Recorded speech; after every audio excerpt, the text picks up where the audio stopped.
In 2024, I hit a net worth of $100,000. Then in 2025, I hit a net worth of $175,000. Now, in 2026, exactly 1 year later, I've hit a net worth of $260,000. Right now, I specifically have $260,258.42 across my various bank accounts, broken up into $241,580.01 across my various investment accounts, which includes my TFSA, FHSA, and RRSP, and then $16,244.61 in my high interest savings account, and finally $2,433.80 in my checking account, which fluctuates the most as I make and spend money throughout the month. I think the most fun or interesting part about tracking my net worth throughout my 20s has really been seeing how much bigger the jumps have gotten over time. Basically, I've found as the more money I've specifically invested has grown, the more my overall net worth has grown. Because it's not just about how much money I contribute to my investments, it's also how much my investments have grown too. For example, last year I hit an $175,000 net worth.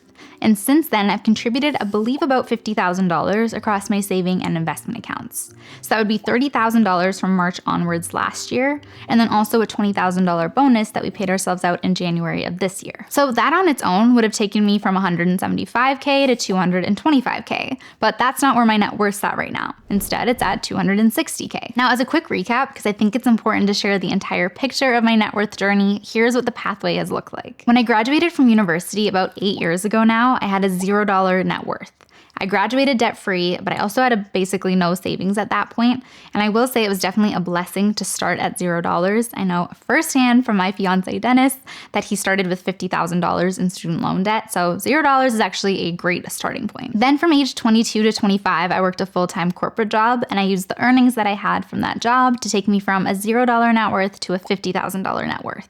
Then at that point, Dennis and I actually quit our jobs to work for ourselves.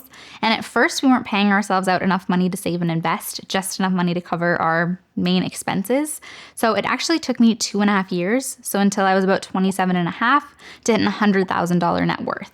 At that point, it took me from age 27 and a half to 28 and a half to hit an $175,000 net worth.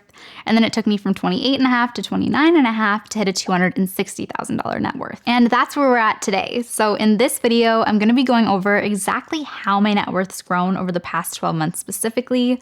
Also some big updates about exactly where I'm at with my different investment accounts. And also just my thoughts and reflections on how I feel about the fact that I'm turning 30 later this year in just a few months. So let's jump into it. Okay, so as of this time last year, so about mid-February 2025, I specifically had $174,968.49 across all of my bank accounts. So that included a maxed out emergency fund, about $3,000-ish in my other savings account.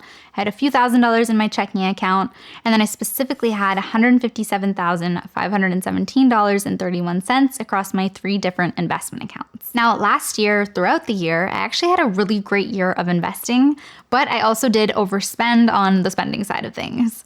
My budget had me spending $29,518, but instead, I actually ended up spending $36,172. So that extra $6,653 that I spent that couldn't come from my monthly income because I didn't have the money available ended up coming from a mixture of my checking account buffer, so the extra money I have in my checking account, and then also my other savings account. Now, I'm bringing this up because it was, and actually technically still is, a big goal for me this year to refill both my checking account buffer and my other savings account, but then also to make sure I don't dip back into my other savings account specifically for my monthly general spending. Now, I've already fulfilled half of that goal by refilling both of those accounts at the very beginning of this year, which I'll talk more about in a minute, but then I actually have to make sure I stick with the other half of that goal throughout this year, so TBD on that one. Anyways, that's a goal for me because ideally I don't want to save any money. I want all of the money that I keep, so the money that I don't spend throughout the year, to be able to go directly to my investments instead. And that's exactly what happened last year. All of the money that I made and had to contribute went directly to my investment accounts in 2025 and also so far in 2026, other than that slight rebuilding that I had to do. And you can see that directly reflected in my account balances, because if we look at my checking account and saving account balances between last year and this year, you can see that they're looking pretty much the exact same. But now I have an additional $84,062 in my investment accounts. So that's a jump up from $157,517 to now $241,580. So let's see how my investments grew by over $84,000 in the last 12 months. Okay, so let's break down my progress over time to explain how I went from $157,000 to $241,000 invested in the past 12 months. At this time last year, I had 3 investment accounts: my TFSA, my FHSA, and my RRSP. Now, the first account that I ever opened was my tax-free account, and I maxed it out for the very first time at the end of 2023. And basically that just means that I contributed the maximum amount of money that I was allowed to inside of that investment account. Now, every year the TFSA gains more contribution room, so I maxed it out again in 2024, then at the very beginning of 2025, and then again already for 2026 at the very beginning of this year.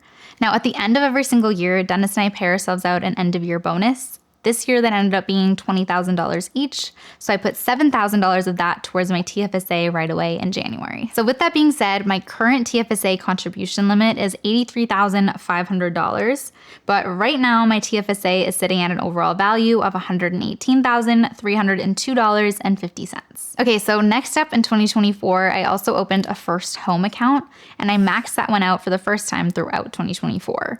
Then, just like the TFSA, the FHSA also gains more contribution room every year. So I remaxed it out again at the very beginning of 2025, and then I already remaxed it out again at the very beginning of 2026. And I specifically did that by putting $8,000 of that $20,000 bonus towards my FHSA as well. Now for the FHSA, my current contribution limit for myself is $24,000. And my FHSA is currently sitting at a total value of $29,117.76.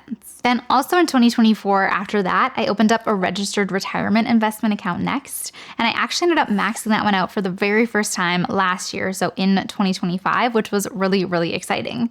That one actually marked the first time that I had all of my tax advantaged or registered investment accounts fully maxed out and just full in general, which was really, really exciting. That was a big, big milestone to hit. I was really proud of myself, still am, for hitting that goal in my 20s. It was definitely a big goal of mine. So very, very exciting. Now, with that being said, I do still have to remax that account out for this year. So in 2026, I have, from my calculations, about $12,700 of new room to fill, and I plan on having it remaxed out by about August of this year. But for now, until I remax it out, I currently have contributed $61,985, but inside of my RSP, the value is currently $79,087.78. Now, last year in 2025, after I maxed out my retirement account for the first time, I ended up opening up a taxable or non-registered account for the very first time too. Basically, I really wanted to make sure I prioritized all of the accounts that give me tax benefits first, and also in the order that makes the most sense for me personally. But after maxing those out, I of course wanted to make sure that I was still going to keep investing, and that's where a taxable account is great and comes into the picture. It sounds funny to be excited about continuing to invest inside of a taxable account and paying taxes, but it really is great that you can keep investing that way. Now, last year and so far this year, I've contributed $14,000 to my taxable account, and it's currently sitting at a value of $14,911.50 as of right now. Okay, so let's sum this up. That means that I've contributed since this time last year $7,000 to my TFSA, $8,000 to my FHSA, $19,985 to my RRSP, and $14,015 to be specific to my taxable account. So that's a total of $49,000 that I've contributed to my different investment accounts over the past 12 months, and that $49,000 came from a few different sources. Now, the first is just my regular monthly investment contributions. So I invest $2,000 a month every single month, and I did that every month since last February all the way up till this February, so that's a total of $24,000. Then, like I mentioned before, Dennis and I pay ourselves out that end of year bonus, and I ended up putting $15,000 of that towards my investments last year. Then on top of all of that, I also received a big tax refund last year, and I ended up investing $10,000 of that and putting that towards my investments too. So that's a big chunk of it right there, and altogether that makes up the entire $49,000. So that means that in 2026, my net worth contributions grew from my regular monthly income that I invested, my end of year bonus, and also that big tax refund that I got. Okay, so since I've mentioned it a few times now, I do want to take a second to talk about that tax refund that I received last year. So let's actually back up for a second. Back in the 2024 tax year, I actually contributed a lot of money to both my FHSA and my RRSP, specifically $50,000 between the two accounts. I'm pretty sure that's the exact amount. Now, both the FHSA and the RRSP are accounts that you can use to reduce your taxable income. AKA, you can actually subtract the money that you contribute to these accounts directly from your taxable income for the year. Now, I'd never been able to do this in the past, and for a good reason. I'd been prioritizing my TFSA, which was absolutely a good choice for me because I never have to pay taxes on the money I earn, and that grows inside of that account. But it was officially time for me to use these other two accounts, and that means that I could reduce my taxable income by up to that $50,000 amount that I'd contributed, which is clearly a lot of money. Because of this, my 2024 tax refund that I received in 2025 was about $12,500. Now, we did do a full video breaking down more about how this works in depth, so make sure you check that out if you're interested, because there's a lot of specific things to know, especially when it comes to the RRSP. And also keep in mind that I will have to pay taxes on the money from my RRSP specifically in the future, and that's really important to think about. Anyways, what was nice about this is that it ultimately led me to investing $10,000 of that refund, which allowed me to contribute the most money that I ever have to my investments in a single calendar year. So there were some huge investing milestones that I was able to hit last year, including one, maxing out all of my tax-advantaged investment accounts. That one was really exciting. And also two, investing the most money that I ever have in a single year. Now, we still have to talk about the fact that my net worth didn't just grow because of what I contributed to my investments. It also grew because of my investments growing in value. Now, the first time that I really saw this in action was actually last year's net worth update when I went from 100K to 175K. At that point, I could definitely see that a portion of my net worth going up in value was from my investments in the stock market growing. And the story is pretty much the same this year. I can actually pull up my investment app to show you what the difference has been in each of my different investment accounts. So let's start with looking at my TFSA and going to the 1 year return. You can see I'm up $18,943.46. Then if we go to my FHSA and the 1 year return, I'm up $3,620.42. The RRSP 1 year return is up $12,042 exactly. And then my non-registered account 1 year return is $902.37. So that's a total of over $35,000 that my net worth's up based solely on my investments growing in value, which is a big portion of my net worth growth over the past year on top of my contributions. Now keep in mind that I have no control over my investments' short-term return. This is simply what's happened with my investments over the past year, but in theory, I could have sat down to do this video and my investments could have been down in value instead.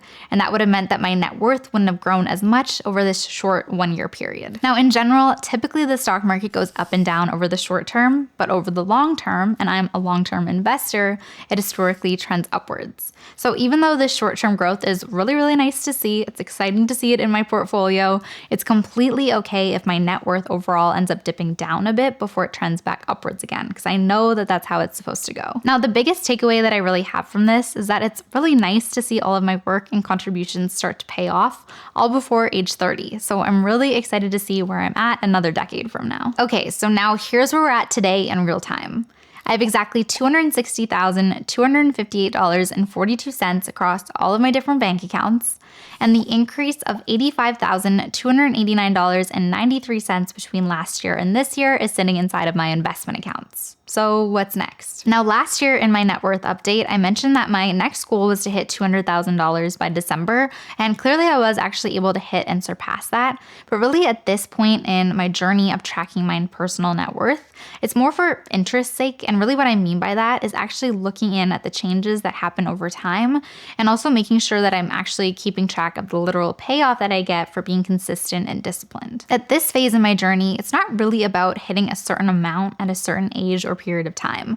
I'm trying to focus more on reflecting at where I'm at as opposed to creating all these new markers at different time intervals, which I think is really easy to do, especially when you're approaching a milestone birthday like I am. Now, speaking of turning 30 years old, I have about 4 months left until I hit my 30th birthday, and honestly right now I'm feeling really, really excited for it. And I don't really know exactly why that is. Maybe it's just me loving birthdays in general. Maybe it's the fact that I personally hit my birthday crisis kind of early early. For me, I felt like really stressed about turning 20 years old, which is really funny to me looking back. I honestly think it's very cute of 19-year-old me to be that stressed about the age 20. Maybe it's the fact that Dennis already had his 30th birthday last year, so it feels kind of familiar to me now.